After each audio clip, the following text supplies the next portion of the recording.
చేయడం. ఓకే. మనకి లలితామాత భండాసుని వధించడం అనేది 64 నామాల నుండి 84 నామాలకి నడుస్తుంది అనమాట. దేవర్షి గణ సంఘాత స్తూయమానాత్మ అది లాస్ట్ వీక్ అయిపోయింది. బండాసుర వధోజ శక్తి సేనా సమన్విత సంపత్కరి సమారూఢ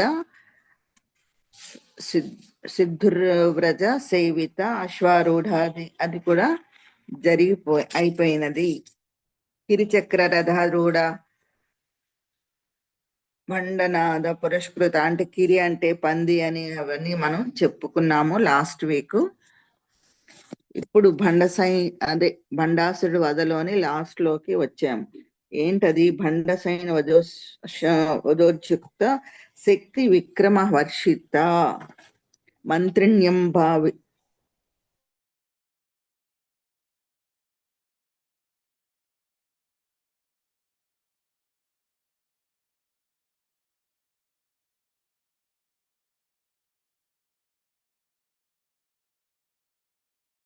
ఇక్కడ ఏంటంటే బండాసురుని సోదరులు, బండాసురుని కొడుకులు అలా అంటే వాళ్ళని బాలాదేవి 9 సంవత్సరాల వయసు కలది కూతురు అంటే ఆవిడ కూడా ఆ యుద్ధంలోకి దిగినది అని కూతురు పరాక్రమం చూసి శ్రీమాత సంతోషించింది అని అంటే ఈ బాల అనగానే బాల యొక్క అంటే చిన్న పిల్లలతో సహా ఇక్కడ జరిగింది యుద్ధము అని చెప్పడం అన్నమాట.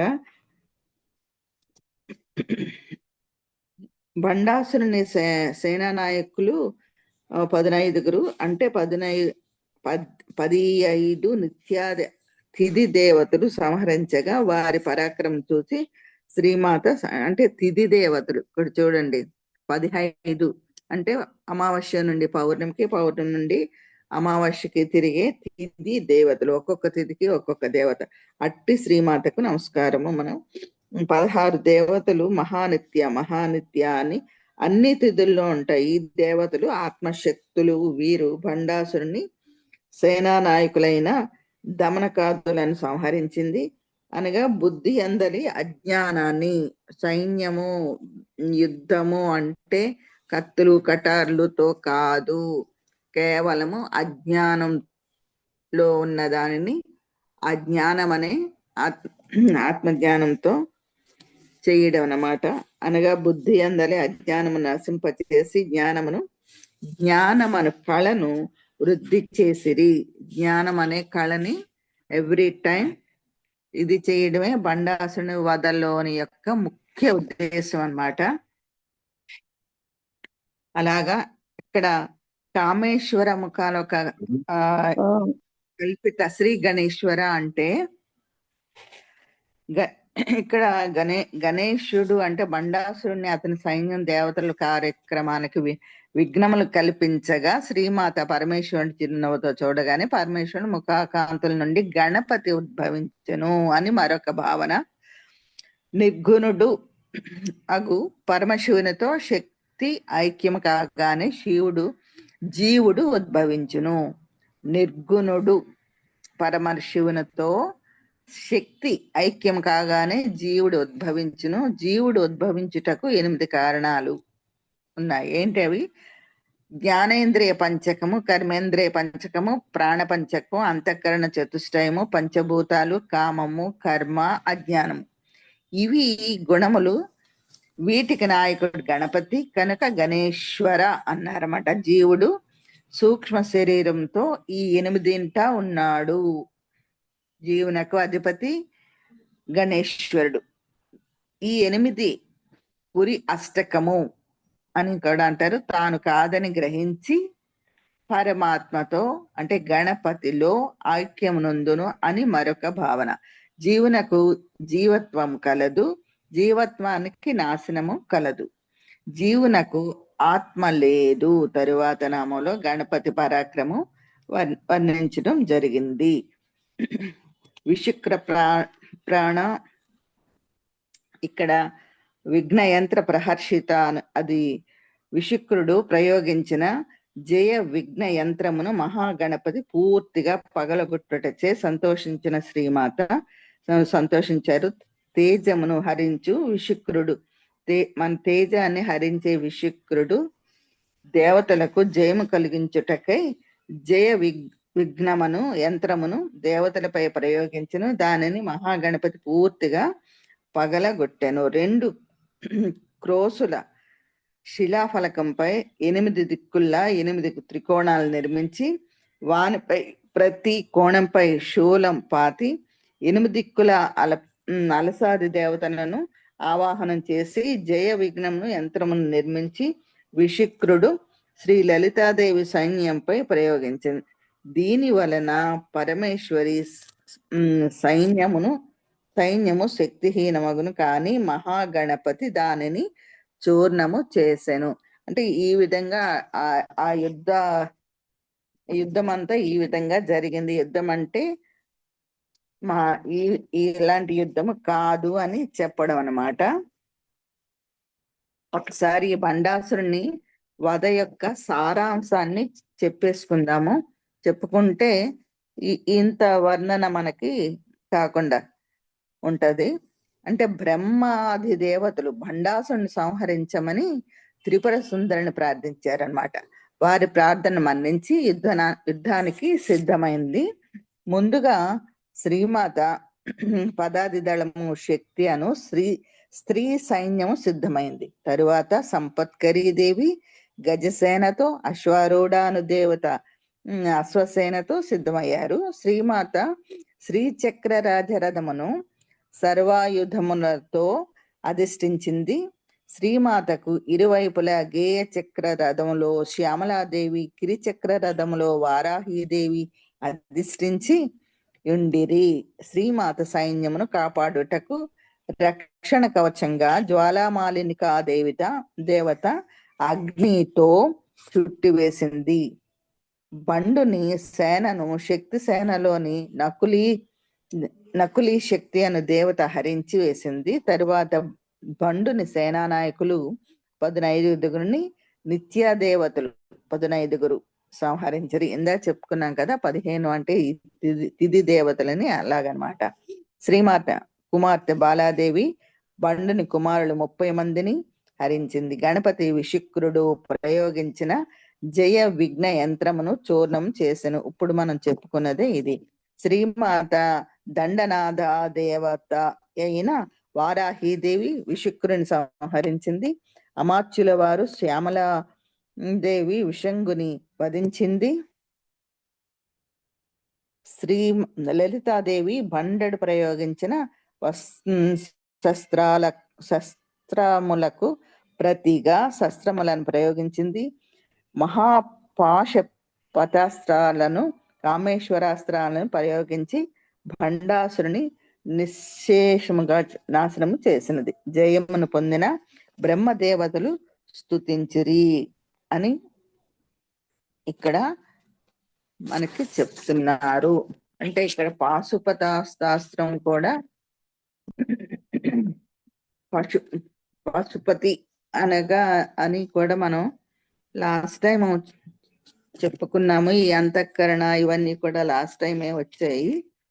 జీవునకు ఎప్పుడైతే ఆత్మజ్ఞానం కలుగనో అప్పుడు ఈ 8 పురి అష్టకములు తాను కాదని గ్రహించి పరమాత్మతో ఏకమవడం అది కూడా లాస్ట్ టైం చెప్పుకోవడం జరిగిందని నాకు గుర్తు. ఇక్కడ ఒక్కటే పాశుపతాస్త్రం. ఓకే, ఇక్కడ లాస్ట్ గా ఇంకా ఏంటంటే యుద్ధంలోని ఒక శ్లోకము కరాంగుళినోత్పన్న నారాయణ దశాకృతి మహాపాశుపతాస్త్రాగ్ని నిర్దగ్ధన సైనిక అని. కరాంగుళి అంటే కరం అంటే చెయ్యి, అంగుళి అంటే వేళ్ళు, అంటే 2 చేతుల యొక్క 10 వేళ్ళు. నఖోత్పన్న అంటే నఖము అంటే గోరు ప్లస్ ఉత్పన్న అంటే గోళ్ళ నుంచి ఉద్భవించిన కరాంగుళోత్పన్న నారాయణ. నారాయణ అంటే నారాయణుడు లేదా దివ్య ప్రకాశ శక్తి. మహాపాశుపతాస్త్రాగ్ని అంటే మహాపాశుపతం యొక్క అగ్ని నిర్దగ్ధ దహించి వేయబడి అసుర సైనిక దుర్గుణాలు కలిగిన ఇంద్రియాలు. చూడండి, ఇంద్రియాలను సంహరించడానికి ఆ సైన్యం. సకల చరాచర బ్రహ్మాండంలో జీవాలు రెండు విధాలుగా ఉన్నాయి. అవేంటంటే పుట్టినప్పటి నుంచి మరణించేంత వరకు చలనం లేకుండా పడి ఉండేవి. వీటిని స్థావరములు అంటారు. ఆహారాన్వేషణలో చరిస్తూ పరిమాణ క్రమంలో వివిధ జీవజాతులుగా మారినవి. వీటిని జంగమాలు అంటారు. ఈ జంగమాల యొక్క పరిణామం 10 స్థాయిలలో జరిగింది. అవి వరుసగా ఏంటంటే జలచరాలు అంటే మత్స్యావతారం, ఉభయచరాలు అంటే కూర్మావతారం. కాలక్రమంలో ఇవి సరీసృపాలుగా మారి మరి పక్షులుగా మరి పరిణామం చెందాయి అన్నమాట. తర్వాతది జంతువులు వరాహావతారం. 2 కాళ్లపై నడిచే జంతువు మానవుడు. నరసింహ అవతారం కొంచెం సింహంలాగా కాస్త 2 కాళ్ళ మీద నడిచే మానవుడిలాగా, అది నరసింహ అవతారం. పూర్తి మానవుడు వామనావతారం. వృద్ధి చెందిన మానవుడు పరశురామ అవతారం. మానవతా విలువలతో కుటుంబీకుడు రామావతారం. శాకాహారానికి ప్రాధాన్యతనిస్తూ వ్యవసాయ అభివృద్ధి చేసిన హాలికుడు బలరామ అవతారం. వ్యవహార జ్ఞానంతో పాటు తనను తాను పరమాత్మగా దర్శించుకునే మానవుడు శ్రీకృష్ణావతారం. ప్రాపంచిక వ్యవహారాలతో విసిగి వేసారి ప్రపంచాన్ని పరిత్యజించి ఆత్మ సాధనకు ప్రయత్నించే మానవుడు బుద్ధావతారం. ఇలా జీవ పరిణామ క్రమాన్ని మరి మానవ పరిణామ క్రమాన్ని వివరించేందుకు ఋషులు ప్రముఖంగా దశావతారాలను కీర్తించారు. మానవులకు కొంచెం వయసు వచ్చి ఆలోచించడం ప్రారంభించగానే స్వార్థం దరిచేరుతుంది. స్వార్థంతో కూడిన ఆలోచనలను ఆత్మ విద్యతో అదుపు చెయ్యాలి. అలా చెయ్యని పక్షంలో అవి పెరిగి పెరిగి మితిమీరిన స్వార్థంలా మారి ఇతరులు ఏమైనా పర్వాలేదు అన్న పశుత్వంతో నిండుతాడు. అలా పశుత్వంతో బుద్ధిహీనులై ప్రవర్తించే వారిని సరిదిద్దేవాడే పశుపతి. సాధకుడిలో ఉండే సకల అనర్ధక గుణాలను మరి వాటి సహచరులైన ఇంద్రియాలను దహించే శక్తిని మహాపాశుపతాస్త్రాగ్ని నిర్దగ్ధాసుర సైనిక అన్నారు. ఈ శ్లోకంలో ఇంత గొప్ప అర్థం దాగి ఉంది. కరాంగుళిన ఉత్పన్న నారాయణ దశాకృతి మహాపాశుపతాస్త్రాగ్ని నిర్దగ్ధాసుర సైనిక అని మనం 32వ శ్లోకం నుండి 33 కామేశ్వరాస్త్ర నిర్దగ్ధ సబండాసుర శూన్యక మహేంద్రాది దేవ సంస్థిత వైభవ అని. కామేశ్వరాస్త్రం అంటే విశ్వాధిపతి యొక్క అస్త్రం. నిర్దగ్ధ అంటే పూర్తిగా దహించబడిన, స కూడిన, భండాసుర శూన్యక భండాసురుడు అనే రాక్షసునితో పాటు శూన్యకం అనే అతని రాజధాని నగరం. బ్రహ్మ శరీరాన్ని వృద్ధి చేసి అంటే మొత్తం అంతటిని జయించారు అని అర్థం. బ్రహ్మ అంటే శరీరాన్ని వృద్ధి చేసే శక్తి. ఇదే శక్తి దుర్మార్గుల్లో మదత్వాన్ని పెంచుతుందన్నమాట. ఆ శక్తి దుర్మార్గుల్లో అయితే మదము, కామం, క్రోధం అవన్నీ కూడా పెరుగుతూ ఉంటాయి. అదే మామూలు అంటే ఇది ఎలా ఉంటదంటే మంచి చెడుల మధ్య యుద్ధం ఎవ్రీ టైం జరుగుతుంటది మన లోపల కూడా. దానినే కురుక్షేత్రం అన్నారు. దానినే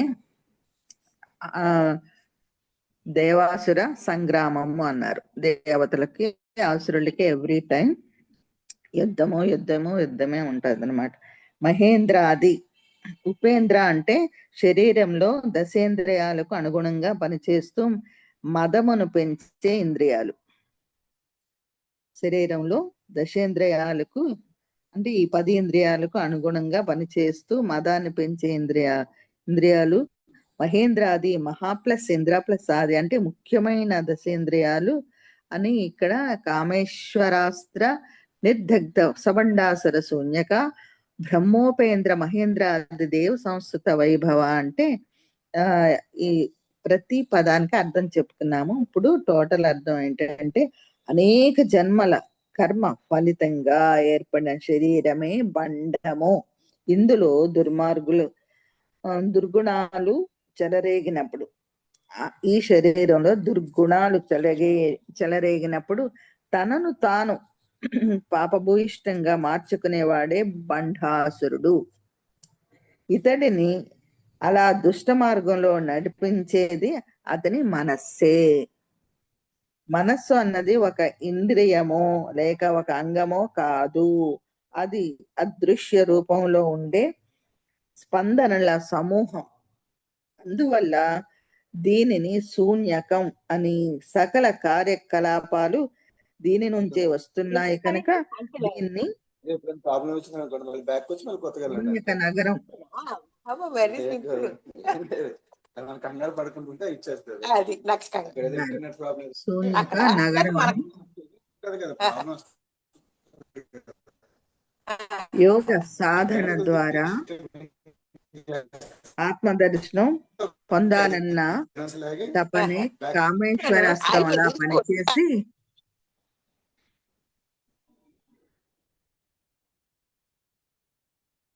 మ్యూట్ లో ఎవరో లేరు. ఆ తపనే కామేశ్వరాస్త్రంలా పనిచేసి జనన మరణాలకు కారణమైన మనస్సును దగ్ధం చేస్తుంది. యోగ సాధన ద్వారా ఆత్మదర్శనం పొందాలన్న ఆ తపనే కామేశ్వరాస్త్రంలా పనిచేసి జనన మరణాలకు కారణమైన మనసును దగ్ధం చేస్తుంది.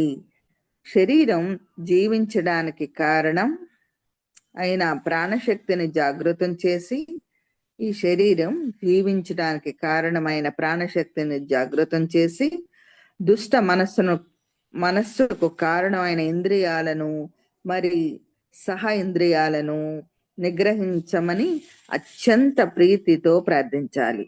అప్పుడే మనసు దహింపబడి అంటే నేను అన్న భావన నశించి శరీరం బ్రహ్మశక్తితో పావనం అవుతుంది. ఈ స్తోత్రంలో అంతర్గతంగా మరి నిగూఢంగా ఉన్న అద్వైత సాధనల యొక్క రహస్యాలు అర్హులైన వారికే అవగతం అవుతాయి. అంటే ఇలా చెప్పడం సైన్యము ఇవన్నీ అర్హులైన వారికి అర్థమవుతాయంటే ఈ భాషలో అలవాటు పడిన వారికి, అంటే ఈ యోగ సాధన ఈ జ్ఞానం అని ఇవన్నీ తెలిసిన వాళ్ళకే అర్థం అవుతాయి. కానీ మామూలు వాళ్ళకి అది చదువుతున్న ఇవి పిచ్చి మాటలు ఇవన్నీ అని అనుకుంటారు అనమాట. అంటే ఏంటి అది అర్థం లేకుండా యుద్ధం ఏంటి వాటితో, ఇదేంటి అదేంటి ఆ టైప్లో అర్థం అవుతుంది తప్ప ఇంత అద్భుతమైన అర్థాన్ని అర్థం లేరు అని చెప్పడం అనమాట. ఈ స్తోత్రంలో అంతర్గతంగా మరి నిగూఢంగా ఉన్న అద్వైత సాధన యొక్క రహస్యాలు అర్హులైన వారికే అవగతం అవుతాయి. ఆది మధ్యాంతరహితంగా బాసిల్లే మాతృము శక్తి సర్వజ్ఞానవంతమైనది, మరి సకల శక్తివంతమైన సర్వాంతర్యామి. దీనిని ఎవరు ఎలా భావిస్తే వారు అలాగే అనుభూతి చెందుతారు అని హరనేత్రాగ్ని సందగ్ధ కామ సంజీవన ఔషధి 34వ శ్లోకం దగ్గరకు వచ్చాము. హరనేత్రాగ్ని సందగ్ధ కామ సంజీవన ఔషధి శ్రీమద్భాగ్భవ కూటైక స్వరూప ముఖ పంకజ. అంటే హర అంటే శివుని యొక్క నేత్రాగ్ని మూడవ కన్ను, సందగ్ధ అంటే దహనం అయిపోయిన కామ అజ్ఞానంతో కూడిన అహంకారం, సంజీవన బ్రతికించెడి ఔషధి ఔషధం, శ్రీమత్ శ్రీమంతమైన వాగ్భవ స్వరపేటికతో కూడిన కూటైక అంటే ముఖ్యమైన కూటమి, ముఖ పంకజ కమలం అంటే ముఖం కలది అని ఇక్కడ ప్రతి పదానికి అర్థం. ఇప్పుడు మామూలుగా సారాంశం ఏంటంటే, శివుడు మన్మధుని భస్మం చేయగా శ్రీమాత మన్మధుని మరల బ్రతికించింది అని కదా చెప్తారు. అంటే తండ్రి పుత్రుని కోపించింది అంటే తండ్రి పుత్రుణ్ణి కోపడ్డాడు. అప్పుడు తల్లి చేరదీసి ఓదార్చినట్లు శ్రీమాత మన్మధునిపై ప్రేమ చూపించింది. మన్మధుడు భస్మమైన తర్వాత రతీదేవి తన భర్తను బ్రతికించమని పార్వతీ పరమేశ్వరుని ప్రార్థించింది. ఇది మనం సినిమాల్లో అట్లా చూసాం. మన్మధుని తిరిగి తన కటాక్ష వీక్షణాలచే అనంగునిగా బ్రతికించింది. అంగము లేకుండా ఉన్నాడు అని. అందుకు అతను ఏం చేస్తున్నాడు, జీవుడు తాను చేసుకున్న పాప పుణ్యాలను అనుభవించుటకు శరీరం కావాలి కదా, అందుకు సృష్టి జరగాలి. సృష్టికి మన్మధుడు అనంగ రూపంలో నుండి స్త్రీ పురుషులకు కామమును కలిగించి సృష్టికి కారణభూతుడు అవుతున్నాడు. జీవుడు ధర్మమును ఆచరించుటకు శరీరం కావాలి, తరించటానికి శరీరం కావాలి. అందుకోసమే ఆమె మన్మధుడిని బ్రతికించింది. మన్మధుడు శరీరంతో దహనమై తిరిగి అశరీరుడైనాడు. అనగా శరీరంతో ఉన్న జీవుడు శ్రీమాతను సేవించగా తన చుట్టూ ఉన్న అజ్ఞానమే శరీరము నశించగా తన పూర్వ రూపమగు బ్రహ్మమును దర్శించగలుగుతున్నాడు. ఈ అజ్ఞానం మనకి ఇదవుతే ఆత్మ సాక్షాత్కారం జరిగితే మనకి ఆ బ్రహ్మాన్ని దర్శిస్తున్నాము. అజ్ఞానము జ్ఞానమును కప్పివేయును. జ్ఞానాగ్నిచే, ఇదే భగవద్గీతలో జ్ఞానాగ్ని దగ్ధ కర్మాణం అని చెప్తారనమాట. జ్ఞానాగ్నిచే అజ్ఞానము నశించగానే ఆత్మ స్వస్వరూపమును పొందును. జ్ఞానము అజ్ఞానాన్ని కప్పివేయును. జ్ఞానాగ్నిచే అజ్ఞానము నశించగానే, జ్ఞానం ఎప్పుడైతే పొందుతామో అప్పుడు జ్ఞానము నశించగానే ఆత్మ స్వస్వరూపాన్ని పొందుతుంది. ఇందుకు శ్రీమాత సంజీవిని మూలిక వలె ఉపకరించును.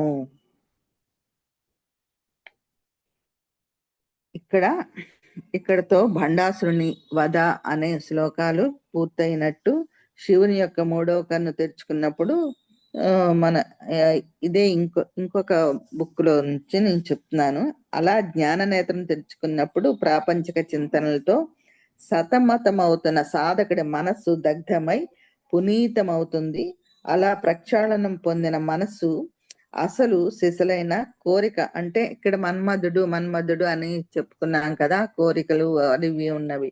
ఇప్పుడు ఈ జీవుని మనస్సుని అలాగా వర్ణించి చెప్పారు అని చెప్తున్నాను అన్నమాట. జ్ఞాననేత్రం ఎప్పుడైతే తెరుచుకుంటుందో అలా జ్ఞాననేత్రం తెరుచుకున్నప్పుడు ప్రాపంచక చింతనలతో సతమతం అవుతున్న సాధకుడి మనస్సు దగ్ధమై పునీతం అవుతుంది. అలా ప్రక్షాళన పొందిన మనస్సు అసలు సిసల కోరికలు, అంటే భగవంతుని దర్శించాలి, అది అసలు సిసలైన కోరిక, అది భగవంతుని దర్శించాలన్న కోరికతో వృద్ధి చెందుతుంది. అదే అలాగా డెవలప్ అవుతుంది. అప్పుడు కుండలిని శక్తి ఆజ్ఞా చక్రంలోకి ప్రవేశించి ఒకానొక ఔషధంలా పనిచేస్తుంది. దాంతో సాధకుడికి భగవంతుడిపై ఆసక్తి పెరిగి భగవంతుడి వైభవాన్ని, ఇక్కడ భగవంతుడు అంటే ఇక్కడ మనం ఎలా అర్థం చేసుకోవాలంటే మన సోల్, మన ఆత్మని, మనం ఆత్మ సాక్షాత్కారానికే కదా మనం ఎవ్రీ టైం ధ్యానము చేసేది, ఈ ఆత్మ జ్ఞానాన్ని పొందేది. అలా భగవంతుడి వైభవాన్ని గురించి, మరి భగవంతుడి తత్వాన్ని గురించి తన శ్రీమంతమైన స్వరపేటికతో సంకీర్తనలు చేస్తాడు. శ్రీమంతమైన ఎంత గొప్పగా వర్ణించారు.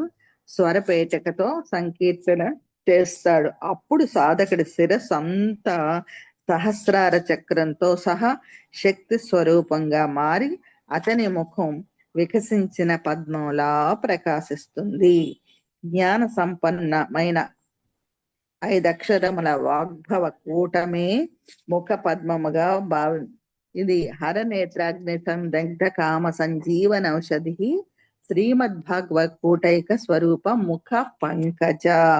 ముఖము పద్మంగా భావిస్తారన్నమాట. శ్రీమాత వాగ్భవ కూటమను క ఏ ఈ ల హ్రీం ఇవి అక్షరాలు. కా ఒకటి, ఏ ఈ ల హ్రీ అను పంచాక్షరములు వాగ్భవ కూటము, కామరాజ కూటము, శక్తి కూటము అని శ్రీమాత శరీరం 3 విధాలు. ఈ 3 కూటములు ఋగ్వేదము, యజుర్వేదము, సామవేదం వేదకాలు అని వాటికి సమన్వయం చేశారు అని అని చెప్పడం జరిగింది. కంఠాధపటి కటి పర్యంత మధ్య కూట స్వరూపిణి శక్తి కూటైకతాపన్న కట్యధో భాగధారిణి. ఇది 35వ శ్లోకం. కంఠాదహ కటి పర్యంత అంటే ఇక్కడ అమ్మవారి సూక్ష్మ రూపాన్ని మనం ఇప్పుడు బండాసురుని వధ జరిగింది. బండాసురుని వధలోంచి నెక్స్ట్ ఏంటంటే శ్రీమాత సూక్ష్మ రూపము, శ్రీమద్ వాగ్భవ కూటైక స్వరూప ముఖ పంకజ అని ఇక్కడ మనం హరనేత్రాది సందగ్ధ కామ సంజీవన ఔషధి అక్కడి నుంచి ఇక్కడ మనం కంఠాద అంటే కటి పర్యంత అక్కడ కంఠము నుండి అంటే ఎక్కడి నుంచి ఇక్కడ ఏంటంటే మూడు విధాలుగా అని చెప్పారు కదా బ్యాక్ ని. అందుకని జ్ఞాన సంపన్నమైన 5 అక్షరముల వాగ్భవ కూటమే ముఖ పంచంగా అది చెప్పారు కదా. పంకము అనగా బురద నుండి పుట్టింది పద్మము. మూలాధారం వద్ద మలమూత్రాదులనే పంకము నుండి వచ్చిన నాళము వెన్నుముక పద్మం యొక్క నాళంగా, పద్మము ముఖముగా భావించదగును. వెన్నుముక క్రింది చివరి భాగమున మూలాధార చక్రం కలదు. మూలాధార చక్రం నుండి అక్షర సముద్భవము ప్రారంభమై క్రమముగా స్వాదిష్టాన మణిపుర అనాహత విశుద్ధ చక్రాలు దాటి ముఖ పద్మము నుండి చక్కని సువాసనలతో అంటే మహిమతో, అది బ్రాకెట్లు మహిమతో వాక్కులు బయటికి వచ్చును. ఈ నామము నుండి శ్రీమాత శరీరము 3 భాగాలుగా చెప్పబడింది. అవి ఇక్కడ సూక్ష్మ శరీర మంత్రమయము. దీనినే పంచదశి అందరు. పంచదశిలోని మొదటి భాగము వాగ్భవ కూటము అంటే వాగ్భవ కూటం అనగా క ఏ ఈ అను 5 అక్షరాలు. అంటే క అంటే కన్నులు, ఏ అంటే అలా కాకుండా కన్నులు, చెవులు, కంఠము, పెదవులతో ప్రకాశించుచుండును. అది వాగ్భవ కూటము. ఈ శ్రీమాత సూక్ష్మ శరీరం 3 విధాలు అంటే పంచదశి రూపము, సూక్ష్మతరము, కామకళ అక్షరము, సూక్ష్మ ఇలా కాకుండా ధ్యాన సాధన చేసే వాళ్ళ యొక్క శక్తి శిరస్సు అంతటా నిండి తర్వాత కంఠం నుండి కట్టి ప్రదేశం వరకు చేరుతుంది. ఇలా ఈజీగా అర్థమవుతుంది.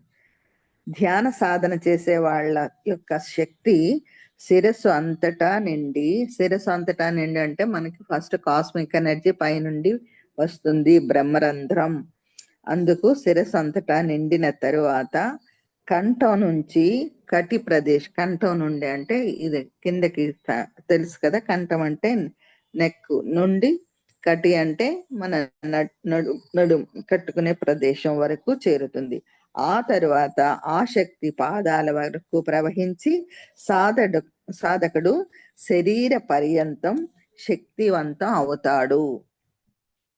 ఇది ఈజీగా అంటే ఇక్కడ చాలా విపులంగా బీజాక్షరాలతో అలాగ చెప్పారు. అంటే ఇక్కడ ఏ కా అంటే అభండ ఇవంతా మనకి ఎక్కువగా అయిపోతుందని, ఎక్కువ పేజెస్ ఉన్నాయని నేను ఇది కట్ చేస్తూ ఏ అంటే చిత్త శక్తి త్రిగుణాలుగా, ఈ అంటే మాయా బీజము, లా అంటే భూతతత్వానికి చిహ్నం అహంకారం అలాంటివి అనమాట.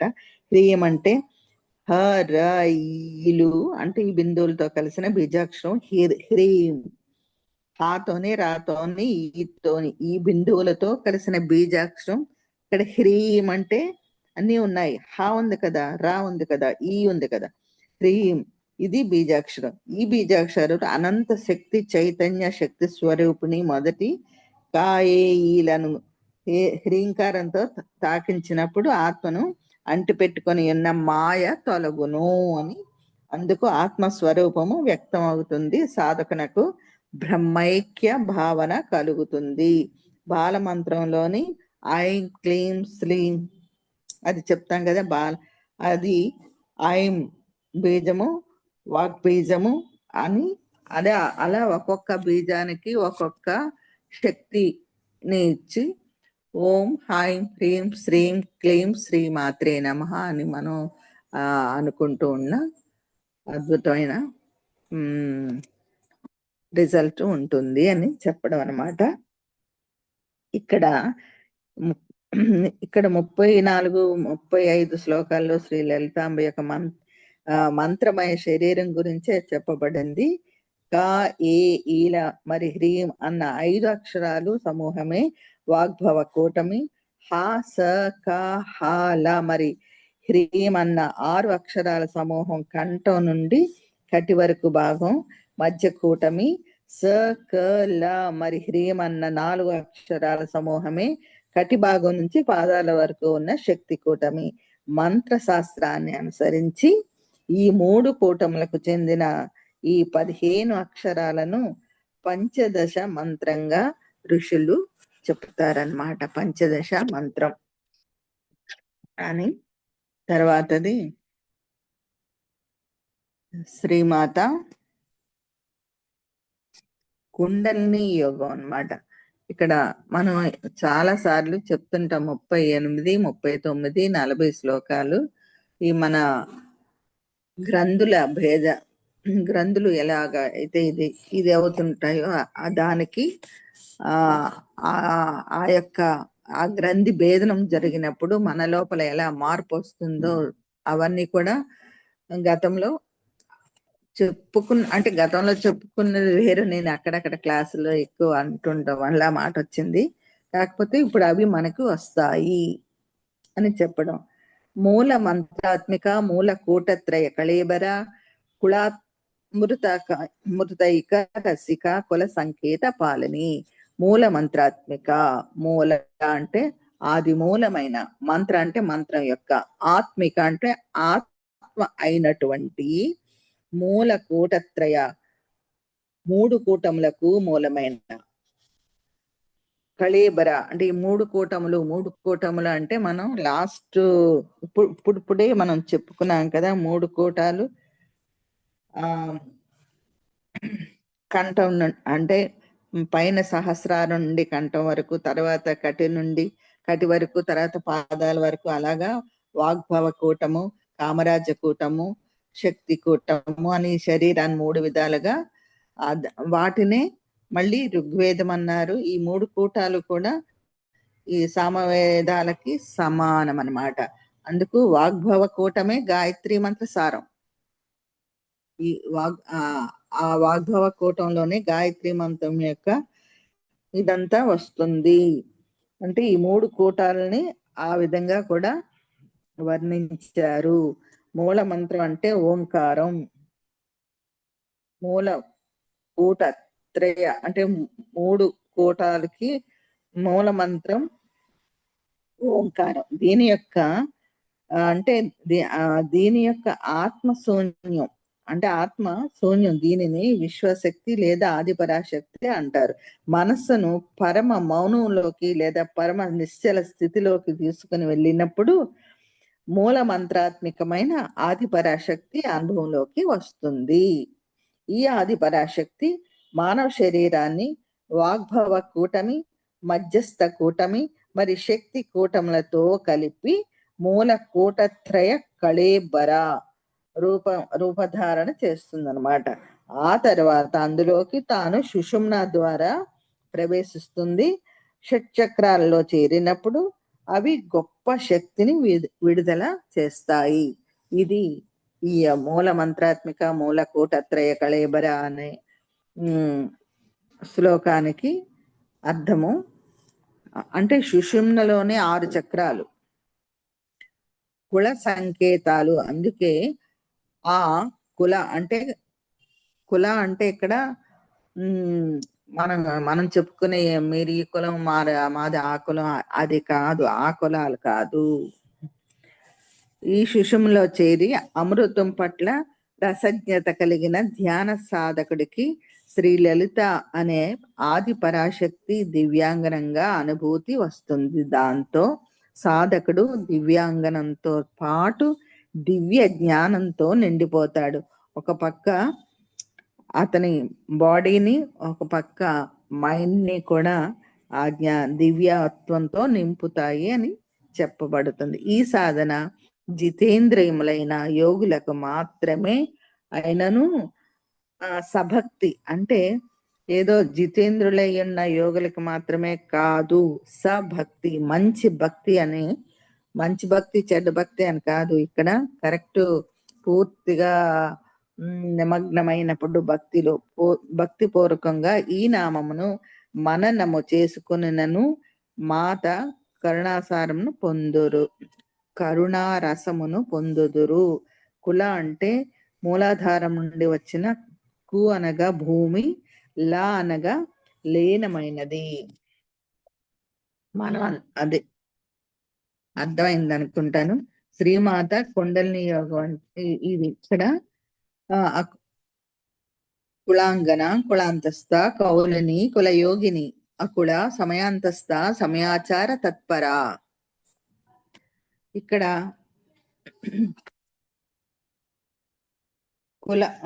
కులామృత రస్ అంటే ఇక్కడ కు అంటే భూమి, లా అంటే లీనమవడం, అంటే భూతత్వమున లీనమగునది అంటే మూలాధారంతో సంబంధం కలది.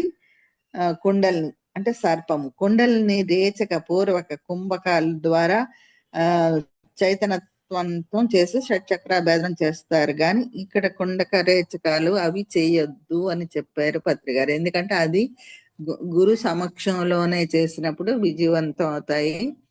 అందుకు ఇవన్నీ అతను ఎంతో చక్కగా అద్భుతంగా అర్థం చేసుకొని కేవలం సుఖాసనంలో కూర్చుని శ్వాస మీద ధ్యాస పడితే ఎందరికో జరిగింది ఈ కుండలిని యాక్టివేషన్.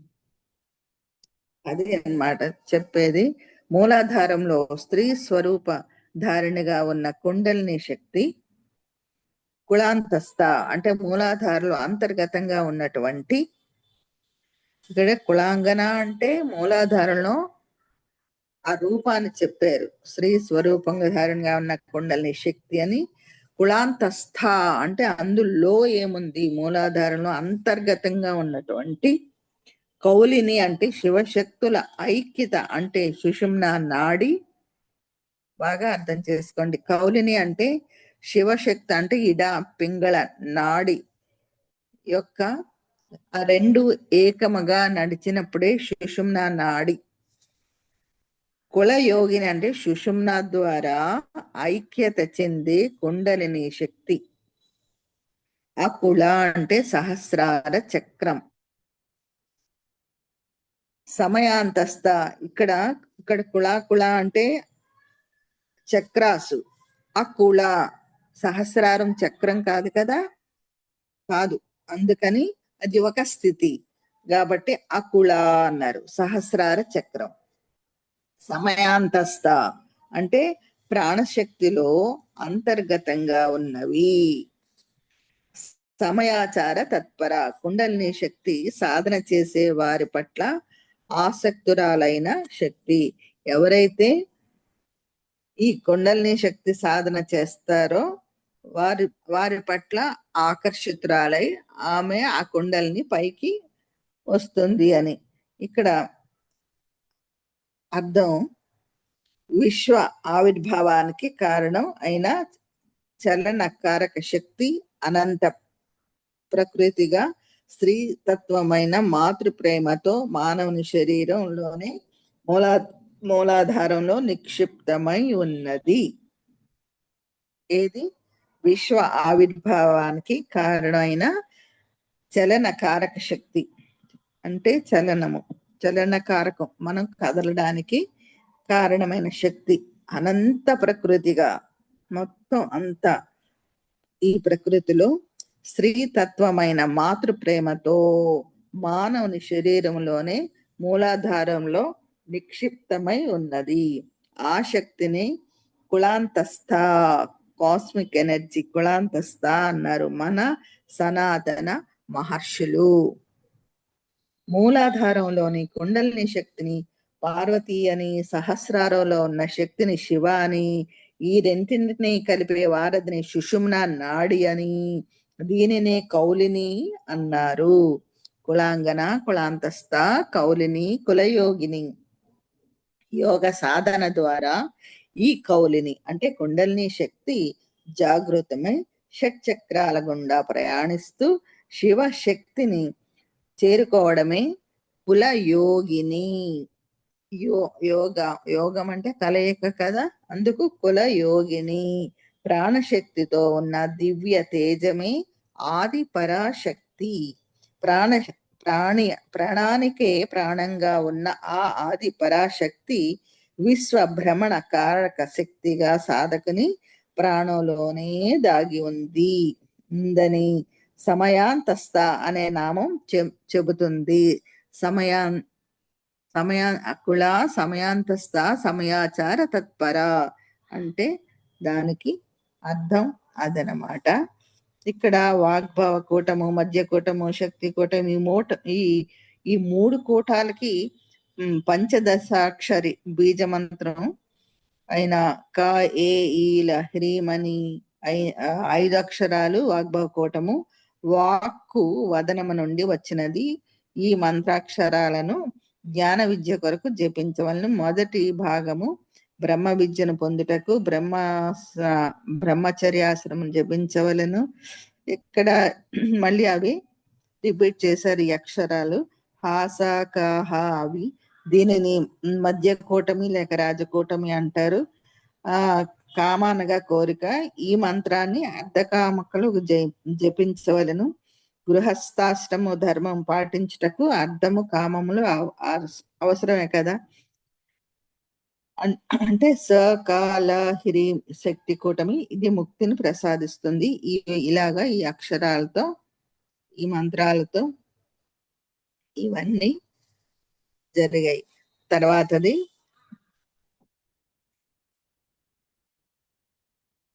సహజమైన ప్రాణమనే సమయాచారం అని, సమయాన్ని నిష్ఠగా శ్రద్ధగా చేసేవారికి ఆదిశక్తి వశమై విశ్వ విజ్ఞానం లభిస్తుందని ఈ శ్లోకానికి అర్థం అన్నమాట. హలో, వినిపిస్తుంది కదా? వినిపిస్తుందమ్మా. అదెందుకు ఆగింది మరి? ఓకే, డిస్కస్ చేసుకుందామా? ఓకే. కళ అనగా శక్తి, అకుళ అనగా శివుడు. సాధకుడు ప్రాణశక్తిని తీసుకుని షట్చక్ర భేదన చేసి సహస్రారమందు శివునితో సంగమం చేయడం కౌళము. ఈ కౌళ మార్గమున జనన మరణ రూపమైన సహస్రార చక్రము నుండి విముక్తిని పొందుదురు. శక్తి ఉపాసనలో ఈ మార్గము అంటే ఈ ఉపాసనలు రకరకాల శక్తి ఉపాసనలు, దేవి ఉపాసన ఏవేవో ఉంటాయి కదా, వాటి గురించి కూడా ఇక్కడ ఆ పదాలు వస్తాయి. కానీ మనకే మనం ఎక్కువ వాడం కాబట్టి ఆ పదాలతోని ఏకీభవించనక్కర్లేదు. అంటే మనకి అంతలాగా ఇక్కడ కులాంగన, కులాంతస్థ, కౌలిని, కులయోగిని, అకుల సమయాంతస్థ, సమయాచార తత్పరాన. దీనికి మనం ఇప్పుడు చెప్పుకోవడం జరిగింది. సహజమైన ప్రాణమే సమయాచారం అని, సమయాచారాన్ని నిష్ఠగా శ్రద్ధగా చేసేవారికి ఆదిశక్తి వశమై విశ్వ విజ్ఞానం లభిస్తుందని ఈ శ్లోకంలోని అర్థము. తర్వాతది 38 మూలాధారైక నిలయ. ఇది మనకి ఆ చిన్న బుక్స్ నేను ఎక్కువ పంచుతూ ఉంటాను. ఆ బుక్ లో ఇది ఉంటదన్నమాట. 38, 39, 40 ఈ మూడింట్లోని గ్రంథి భేదనం జరిగినప్పుడు మనకి ఏ విధమైన మార్పు వస్తుంది అన్నది ఈ మూడిట్లోని వస్తుంది. కులయోగిని బ్రాహ్మణులు కాని వారు ఈ శ్రీచక్రాన్ని బాహ్యమున వ్రాసి ఆ వైదికంగా ఆరాధిస్తారు. దీనిని కౌలాచార అంటే ఆచారాలు 4 రకాలైన ఆచారాలతోని భక్తులు ఉంటారని నేను ఒక దగ్గర చదవడం జరిగింది. కౌలాచారము, సమయాచారము, దక్షిణాచారము. అది మనకి శ్లోకాల్లో కూడా వస్తుంది, ఒక దగ్గర వస్తుంది ఈ ఆచారాలు కూడాను. అంటే ఎవరు ఏ విధంగా పిలిచినా పలికేవాడే కదా దేవుడు. అలాగా మనకి ఈ ఆచారాలు బట్టి కూడా ఇక్కడ ఈ లలిత సహస్రనామాల్లోని వచ్చాయన్నమాట. ఏ ఆచారాన్ని బట్టి సమయాచారము కుల అది వాటికి అర్థాలు చెప్పగలం. దక్షిణాచారము మనం చేయకూడదు కదా. అదేనండి, మనం ఏది చూడదు, ఏది మనకి ఏది ఇప్పుడు మనం వెళ్తున్నామో అలా వెళ్తే చాలు. అదే దక్షిణాచారం మనం పాటించకూడదు. అది ఇంకా అది ఎలాబొరేట్ గా చెప్పగలరా ఆ 4 కూడా? ఓకే ఓకే, 3 చెప్పారు, ఒకసారి 4ది కూడా చెప్పండి. అదే మొత్తం 4 మొదటి నుంచి 1, 2, 3 వస్తాయండి. వస్తుంది, దీని తర్వాత వస్తాయి. ఓకే, అప్పుడు నా వివరణ వస్తుంది. అది కూడా వస్తుంది. ఇప్పుడు ఏంటంటే 38వ శ్లోకం మూలాధారైక అది వచ్చినప్పుడు మనం విపులంగా చెప్పుకోవచ్చు. మళ్ళీ నేను పేజెస్ వెనక్కి ముందుకి తిప్పి అలా చెప్పే బదులు, అంటే ఈ ఆచారము అని చెప్తున్నారు కదా, అందుకని నాకు అది వెంటనే వచ్చింది చెప్పాలని, అంతేగాని. ఓకేనా? సాటిస్ఫై అయ్యారా? తప్పకుండా అమ్మా, ఓకే, పర్లేదు. చెప్పండి. మూలాధారైక నిలయ బ్రహ్మ గ్రంథి విభేదిని మణిపూరాంతరస్థ రుదిత విష్ణు గ్రంథి విభేదిని. ఇక్కడ మూలాధారంలో నివసించే శక్తి బ్రహ్మ గ్రంథి విభేదిని, బ్రహ్మ గ్రంథిని విచ్ఛిన్నం చేసే శక్తి. మణిపూరాంతరుధిర అంటే మణిపూరక చక్రంలో ప్రకాశించినది విష్ణు గ్రంథిని విచ్ఛిన్నం చేస్తుంది. మానవుని శరీరంలో మూలాధారంలో ఉంటే వెన్నుముక క్రింద కుండలిని శక్తి చుట్టులు చుట్టుకొని నిద్రాణ స్థితిలో ఉంటుంది. విత్తనంలో శక్తి దాగి ఉన్నట్లు మనలో ఉన్న శక్తి సామర్థ్యాలు కుండలిని శక్తిలో నిక్షిప్తమై ఉంటాయన్నమాట. విత్తనంలో అంటే మర్రి చెట్టు విత్తనం ఎంత చిన్నది, అది చెప్తారు కదా, మర్రి చెట్టు ఎంత పెద్దది ఉంటది, ఎన్ని శాఖల్లో శాఖలుగా అది వెళ్ళిపోతూ ఉంటది. కానీ విత్తనం అంట అతి చిన్నదిగా ఉంటది, సూక్ష్మంగా కాదు, మామూలు చిన్నదిగా కనిపిస్తుంది కంటికి. ధ్యాన సాధన ద్వారా జాగృతమై కుండలిని శక్తి ఊర్ధ్వముఖంగా ప్రయాణం చేసేటప్పుడు బ్రహ్మ గ్రంథి విచ్ఛేదనం జరుగుతుంది. అప్పుడు కంటికి కనిపించే భౌతిక శరీరమే కాదు, అంటే మనలోని మార్పుని ఇక్కడ చెప్తున్నారు. అలా జరిగినప్పుడు కంటికి కనబడని సూక్ష్మ ప్రపంచం ఎంతో ఉంది అన్న జ్ఞానం కలుగుతుంది. అక్కడ ఈ గ్రంథి విభేదనం జరిగినప్పుడు ఏంటవుతుందట, మనకి ఎక్కువ మన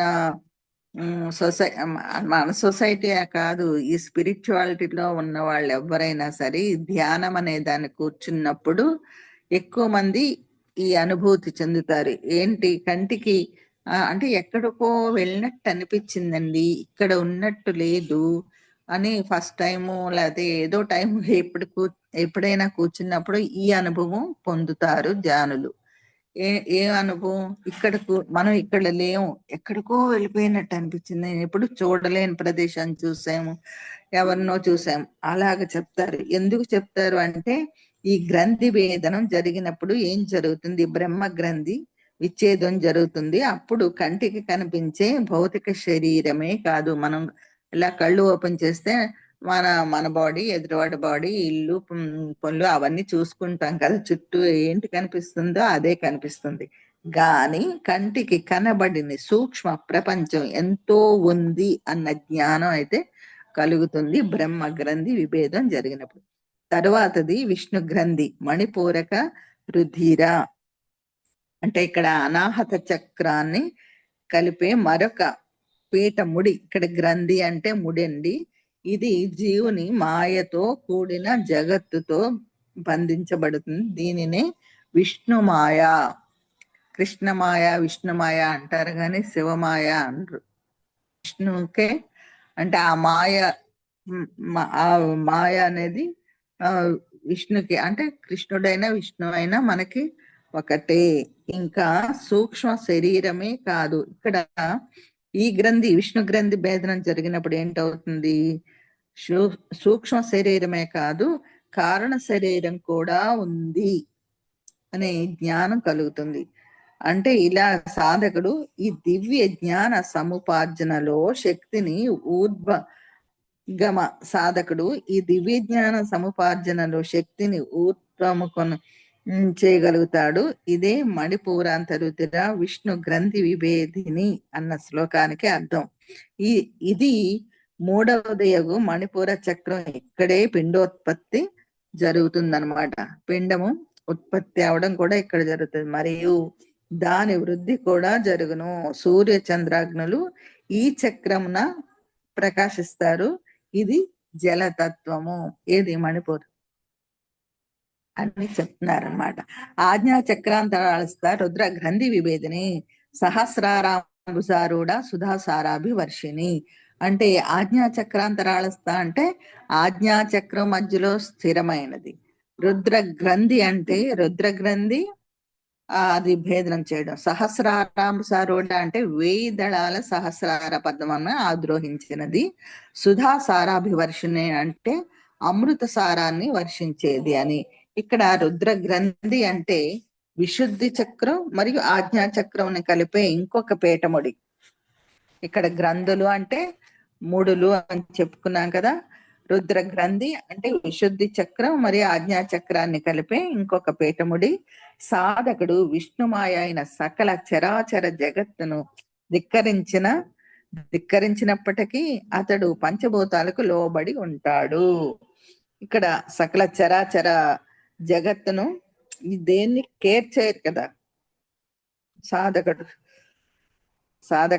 అంటే ఇక్కడ జీవుడని.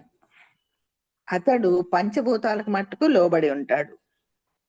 ధ్యాన సాధన ద్వారా రుద్ర గ్రంథిని విభేదించినప్పుడు అప్పుడు ఏం జరుగుతుంది అంటే తెలివి జ్ఞానంగా, మనసు బుద్ధిగా వికసిస్తాయి. మనలోని మార్పులు చూడండి. ఇక్కడ ఫస్ట్ అయినప్పుడు ఈ ప్రపంచమే కాదు, మనకి కంటికి కనిపించేదే కాదు, కంటికి కనబడినవి కూడా కనబడుతున్నాయి, తెలుస్తున్నాయి అని చెప్తున్నారు. రెండవది మాయ అనేది ఆ శ్లోకంలో ఇది మూడవది. ఇక్కడే పిండోత్పత్తి ఇవన్నీ జరగడం, అవి జరుగుతున్నా మనకి ఏమీ తెలియదు. మనం మాయలోనే అన్ని ఉంటాయి. సూక్ష్మ శరీరమే కాదు, ఇక్కడ కారణ శరీరం అంటే మనకి ఏదైనా బాధ గాని సంతోషం గాని ఏదొక్క మన జీవితాల్లో సంభవించినప్పుడు ఇది ఎందుకు ఇలా జరిగింది అంటే అవన్నీ కారణ శరీరంలోని జరుగుతున్నవి. అంటే మామూలు ఈ శరీరంతో జరిగినవి కావు. మన కారణ శరీరంలో మన కర్మలను బట్టి జరిగే కొన్ని సంఘటనలు జరుగుతూ ఉంటాయి. అప్పుడు దీనికి వీడి కారణం, దానికి అది వాళ్ళు కారణం, వాళ్ళ వల్ల ఇది జరిగింది, వీళ్ళ వల్ల ఇది జరిగింది అని మనం ఎక్కువ బాధపడుతుంటాం కదా. అది కాదు, కారణ శరీరంలో మనం గతంలో చేసుకున్న వాటిని బట్టి ఇప్పుడు జరిగేవి జరుగుతుంటాయి. అది ఆ జ్ఞానము వస్తుంది. అటువంటి జ్ఞానము మనకి కారణ శరీరంలో ఆ జ్ఞానం కలుగుతుంది అన్నమాట. అంటే ఇంకా సూక్ష్మ శరీరమే కాదు, ఇంకా కారణ శరీరంలో కూడా ఏమున్నాయో అవన్నీ మనకి అర్థం అవుతుంటాయి అని. అదే ఈ గ్రంథి ఆజ్ఞా చక్రాంత. అక్కడ రుద్ర గ్రంథి అంటే విశుద్ధి చక్రం మరి ఆజ్ఞా చక్రాన్ని కలిపి ఇంకో పేటికి ఏంటంటే సాధకుడు విష్ణుమాయన సకల చరార జగత్తును ధిక్కరించినప్పటికీ అతడు పంచభూతాలకి లోబడి ఉంటాడు. ధ్యాన సాధన ద్వారా రుద్ర గ్రంథిని విభేదించినప్పుడు తెలివి జ్ఞానంగా మారుతుంది. మనందరం గొప్ప తెలివైన వాళ్ళమే. ఆ తెలివి జ్ఞానంగా మనసేమో బుద్ధిగా వికసిస్తాయి అన్నమాట. మనసు బుద్ధి రెండు ఉంటాయి. మనకి లోపల రెండు పనిచేస్తూ ఉంటాయి. మనసు బుద్ధిని ఆ మనసు బుద్ధి పనిచేస్తున్నప్పుడు మనసు వైపే వెళ్ళిపోతూ ఉంటారు మామూలు జనాలు. అందరం మనం కూడా వెళ్తుంటాం మనసు వైపు. అంటే ఏది మంచి ఏది చెడు మనకి అంతగా తెలియదు. తెలిసినా కొన్ని ఒప్పుకోదు అంటే ఫర్ ఎగ్జాంపుల్ ఏమీ కాదు, తెల్లవారి లేవాలి బ్రహ్మ ముహూర్తంలో అని ఉంది. అది అందరికీ బుద్ధిపరంగా మనకి తెలుసు. కానీ మనసు అబ్బా పర్వాలేదు కాసేపు పడుకుందాంలే, ఇంకా అంటే పర్లేదు లేచాక చూసుకోవచ్చు చెయ్యొచ్చు అనుకుంటూ మళ్ళీ దుప్పటి కప్పడం, మళ్ళీ అదే పర్వాలేదు అనుకుంటూ కాసేపు పడుకోవడం. అలాగా నిద్ర దగ్గర నుండి ఫర్ ఎగ్జాంపుల్ మరి ఒక బ్రేక్ఫాస్ట్ దగ్గరకు వచ్చినా మనం ఈ లిమిటెడ్ గా 2 3 ఇడ్లీ తింటే చాలు అనుకుని కూర్చుంటాం. ఆ బుద్ధి చెప్తుంది కరెక్టే.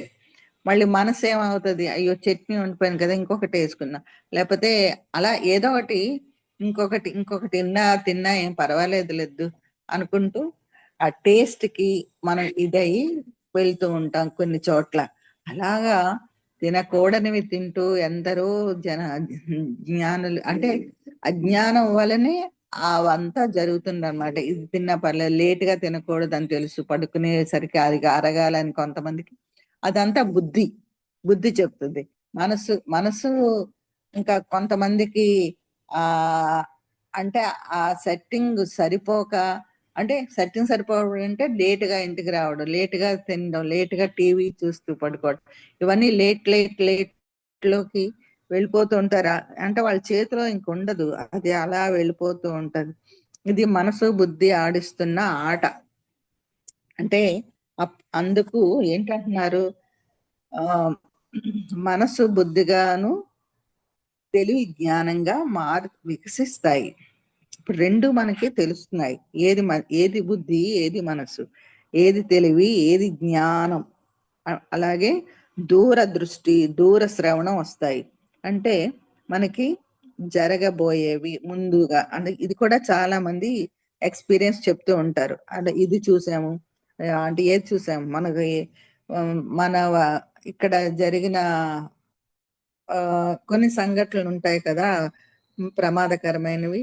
ఇప్పుడు మన ఫ్లైట్లు ఇవి అవ్వడం అలాంటివన్నీ అంటే కొంతమందికి అందిపోతుంటాయి అన్నమాట. ఆ మైండ్కి తెలిసిపోతుంటాయి. ఈ తుఫాన్లు లేకపోతే సునామీలు ఇవన్నీ వచ్చినప్పుడు ముందుగా వాటికి ఇప్పుడు ఎలా పక్షులకి కొన్ని జంతువులకి ఆ సంకేతాలు అందుతాయి, కానీ అవి పైకి చెప్పలేవు కాబట్టి ఒకలాంటి కోతలు వినిపిస్తాయి కదా. వాటిని బట్టి ఇది ఎందుకు ఇలా కోస్తుంది, ఇది ఏదో జరుగుతుంది అని మామూలుగా తెలిసిన వాళ్ళు మాట్లాడతారు. అలాగా మనలో కూడా ఇవన్నీ తెలిసిన వాళ్ళు కూడా ముందుగా తెలుసుకునే వాళ్ళు కూడా ఉన్నారు. అటువంటిది వస్తాయి, దూరదృష్టి దూర శ్రవణం వస్తాయి. పరలోక జ్ఞానం సదవగాహన అంటే మంచి అవగాహన అవన్నీ కలుగుతాయి అన్నమాట. కర్మ బంధం అంటని సత్ప్రవర్తన అబ్బుతుంది. చూడండి చక్కనది. కర్మ బంధం ఏ పని చేసినా మనకి కర్మ బంధంలో చిక్కుంటాం కదా. అందుకు విశ్వ కళ్యాణం కోసం చేసినప్పుడు ఏ కర్మ మనకి అంటదు. కాబట్టి కర్మ బంధం అంటని సత్ప్రవర్తన అబ్బుతుంది. ఇదే ఆజ్ఞా చక్రాంతరాళస్థ రుద్ర గ్రంథి విభేదిని అన్న శ్లోకానికి అర్థం అన్నమాట. తర్వాతది శిరస్సు మధ్యలో ఉండే బ్రహ్మరంధ్రంలో వేదళాలతో కూడిన పద్మం ఉంటుంది. ఇది ఒక అనంతమైన విజ్ఞాన వికాస ప్రసార కేంద్రం. ఇక్కడే సదాశివుడు అనే మూల ప్రజ్ఞ ఉంటుంది. ధ్యాన సాధనలో కుండలిని శక్తి సుషుమ్నా మార్గం ద్వారా షట్చక్రాలను ప్రచోదనం చేసి బ్రహ్మ విష్ణు రుద్ర గ్రంథులను విచ్ఛేదనం చేసి చిట్ట చివరి సహస్రాలలో ఉన్న సదాశివుని చేరుతుంది. పద్మం మధ్య భాగంలో ఉన్న అమృతం ఘన రూపంలోంచి ద్రవ రూపంలోకి మారి సమస్త నాడీ మండలాన్ని అమృతధారతో తడుపుతుంది. అందుకే మనకి ధ్యానం చేస్తే ఆరోగ్యం వస్తుంది. ధ్యానానికి ఆరోగ్యానికి ఇది సంబంధం అన్నమాట. మామూలుగా ధ్యానం చేయండి ఆరోగ్యం బాగుంటుంది అంటే ధ్యానానికి ఆరోగ్యానికి సంబంధం ఏమిటి అంటే ఇప్పుడు మనం చెప్పుకున్నది ఈ అమృతధారలో పునీతమైన సాధకుడు జనన మరణ చక్రం నుండి విముక్తుడై అమృతుడవుతాడు. అంటే పూర్ణాత్మలో ఏకమవుతాడు అని ఈ శ్లోకానికి అర్థము. ఇక్కడ 38, 39, 40 శ్లోకాలని మనం పూర్తి చేసుకున్నట్టు. తటిల్యత సమరచి షట్చక్రోపరి సంస్థిత మహాశక్తి కుండలిని బిస్సతంతు తనీయసి అంటే మూలాధారంలో శక్తిని జాగృతం చేసినప్పుడు ఆ శక్తి విద్యుత్తల మెరుపు వలె సమానమైన కాంతులతో పైకి ప్రసరిస్తూ షట్చక్రాలను అధిరోహిస్తుంది అని మూలాధారంలో ఉన్న శక్తి నిరంతరం సహస్రారంలో చేరాలనే తపనతో మహా ఆసక్తిని కలిగి ఉంటుంది. కాబట్టి ఆ శక్తి తగులుతున్న అగ్ని వంటిది. ఆ కుండలిని శక్తి తామరాకు తోడ వంటి అంటే బిసతంతు తనియేసి అంటే బిసతంతు అంటే తామరాకు తోడలోనంట సన్నని పదార్థము దారంలా ఉంటుంది. అలాంటిది మన వెన్నుపూసలో ఉంది, అందరికీ ఉంటది. దాని ద్వారానే ఈ కుండలిని శక్తి ఆ సహస్రారానికి చేరుతుందంట. అత్యంత మెరుపు తీగ వంటి ఆకృతి కలిగి కాంతి కంటే అత్యంత వేగంతో పైకి ప్రవేశిస్తుంది. ఇది ఈ కుండలిని మాత యొక్క ఇదనమాట. ఆ కుండలిని శక్తిని మనం చెప్పుకునే సమయాచారం. ఇక్కడ సారాంశం కూడా ఒక్కసారి చెప్పేస్తాను. కుండలిని 3.5 వలయాలలో సర్పంతో చుట్టుకుని ఉండదు తెలుసు కదా. రేచక పూరక కుంభణాలతో నిద్ర లేపి షట్చక్రాలను భేదనం చేసినప్పుడు సహస్రారంలోనే అమృత శరీరం అంతా వర్షించు చేయను. ఇది ఈ వర్ణనంతా బదులు ఈ భజగోవిందలో చూడండి, భగవద్గీత కించిదీత గంగా జల లవ కణికా పీఠ అని ఒక శ్లోకం వస్తుంది. అంటే అక్కడ గంగా జలము అంటే నిజమైన గంగా గోదావరి నదుల నీరు కాదు, మన సహస్రారంలో ఘన స్థితిలో ఉంటుంది అని ఇప్పుడే మనం చెప్పుకున్నాం కదా. ఆ సహస్రార స్థితిలో శివుడు అని ఆ ఘనస్థితిలో ఉన్న పదార్థము ద్రవ స్థితిలోకి మారి మనకి ఆ డీప్ మెడిటేషన్ లో ఉన్న వాళ్ళకి బొట్టు బొట్టుగా అందుతుంది. దానిని సేవించిన వాళ్ళు అంటే ఆ బొట్టు బొట్టుగా అందుతుంది. కాబట్టి ఆ భగవద్గీత కించిదీత గంగా జల లవ కణికా పీఠ అని ఎవరు అడుగుతారు? మనం వెళ్ళిపోయిన తర్వాత అక్కడ నువ్వు కొంచెమైనా భగవద్గీతని విన్నావా అంటే, భగవద్గీత అంటే కేవలం కృష్ణుడు అర్జునుడికి చెప్పిందే కాదు, ప్రతి గురువు ప్రతి శిష్యునికి ఏ శిష్యునికైనా చెప్పినది. అంటే రామకృష్ణ పరమహంస వివేకానందకి చెప్పినది. అలాగా ఒక్కొక్క గురువు ఒక ప్రత్యేక శిష్యులతో ఉంటారు కదా. అలాగా కృష్ణ పరమాత్మ అర్జునుడికి చెప్పింది, ఇది కొంచెమైనా విన్నావా అంటే స్పిరిచువల్ బుక్స్ కొంచెమైనా చదివేవా అని అర్థం అని పత్రి గారు చెప్పారు. అంటే స్పిరిచువల్ బుక్స్ అంటే ఆత్మజ్ఞానానికి సంబంధించిందే కదా అక్కడ ఉంటాయి, మరొకటి ఉండదు కదా. ఆ ఆత్మజ్ఞానం కొంచెమైనా అధ్యయనం చేసేవా, అందుకు పత్రి గారు ధ్యానము, స్వాధ్యాయము, సజ్జన సాంగత్యం అది కొంచెమైనా జరిగిందా. మరి గంగాజల లవ కణికాపీఠ, నీకు ఈ సహస్రారంలోకి కుండలిని శక్తి ప్రవేశించి బొట్టు బొట్టుగా కొంచెమైనా తాగేవా అంటే డీప్ మెడిటేషన్ లో అని అంటే నువ్వు ఇంత పిసరైనా ధ్యానం చేసేవా. ఈ రెండు చేసిన వాళ్ళు ఇంకా మనం అక్కడ యముని చేత ఈ చిత్రగుప్తుడి చేత ఇగో వీళ్ళు ఇది చేశారు, వీళ్ళు ఇది చేశారు అని, ఈ పాపం చేశారు, ఈ పుణ్యం చేశారు అని మనం లైన్ లో నిలబడక్కరలేదు. మనకి ఫుల్ డైరెక్ట్ ఎంట్రీ ఉంటుంది ధ్యాన స్థితిలో ఉన్న వాళ్ళకి అని ఒకప్పుడు చెప్పారు పత్రి గారు. అది ఇప్పుడు ఈ రూపంలో మనం చెప్పుకున్నాము. ఓకేనా అండి, డిస్కస్ చేద్దాము. ఓకే అండి.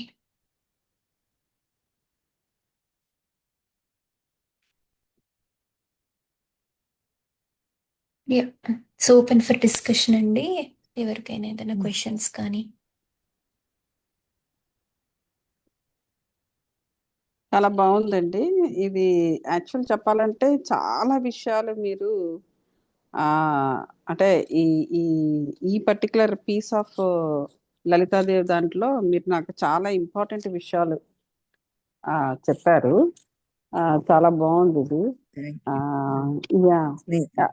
ఒక ప్రశ్న అండి, మహాత్ములు అందించిన గ్రంథాన్ని పట్టుకొని మనం ముందుకు వెళ్తున్నాం. అవునండి.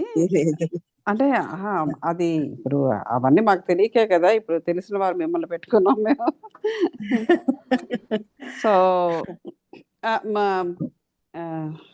సౌజన్య గారు, సో మీరు జనవరి 1వ బుధవారము 7వ తారీఖున పడిందండి. అవునమ్మా. సో మళ్ళీ జనవరి 7వ తారీఖుని మనం 10:30 మన టైంలో కదా. అయితే